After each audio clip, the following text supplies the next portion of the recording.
మా ఇంటి పక్క బెంగాలీ ఆంటీ చేసే పన్నీర్ కర్రీ వాసన మా ఇంటి వరకు వస్తుంది. అంత టేస్టీగా ఉంటుంది. ఒకసారి మీరు కూడా ఈ స్టైల్లో ట్రై చేసి చూడండి. ముందుగా పన్నీర్ని 200 గ్రాములు క్యూబ్స్ కింద కట్ చేసుకోవాలి. ఉప్పు, పసుపు అలాగే కారాన్ని వేసి బాగా మిక్స్ చేసుకోవాలి. తర్వాత మన దోసల పెనం ఉంటుంది కదా, దానికి కాస్త ఆయిల్ని తగిలించి ఇక్కడ పన్నీర్ ముక్కలన్నీ పేర్చుకొని రెండు వైపులా బాగా దోరగా కాల్చుకోవాలి.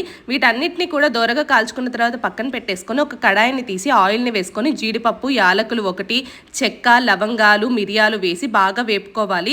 తర్వాత ఇందులోకి ఉల్లిపాయ, పచ్చిమిరపకాయలు, కాస్త అల్లం వెల్లుల్లి పేస్ట్ని కూడా వేసి దోరగా వేపుకొని టమాటా ముక్కల్ని కూడా వేసి వేపుకోవాలి. ఈ మిశ్రమం మొత్తం ఒక 5 నిమిషాలు వేపుకున్న తర్వాత చల్లారనిచ్చి మనం గ్రైండ్ అయినా చేసుకోవచ్చు, కానీ ఆంటీ మాత్రం రోట్లో రుబ్బుతారు. నేను అందుకనే రోట్లో రుబ్బేసుకొని పక్కన పెట్టుకున్నాను.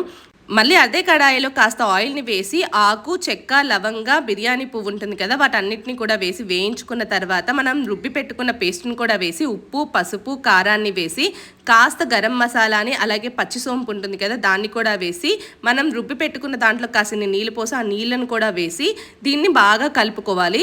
ఇది కాసేపు మగ్గిన తర్వాత ఇందులోకి ఫ్రెష్ క్రీమ్ని, ఒక బటర్ క్యూబ్ని అలాగే కసూరి మేతిని కూడా వేసి మళ్ళీ మిక్స్ చేసుకొని ఒక 5 నిమిషాలు ఉడకనిస్తే మన కర్రీ రెడీ అయిపోతుంది.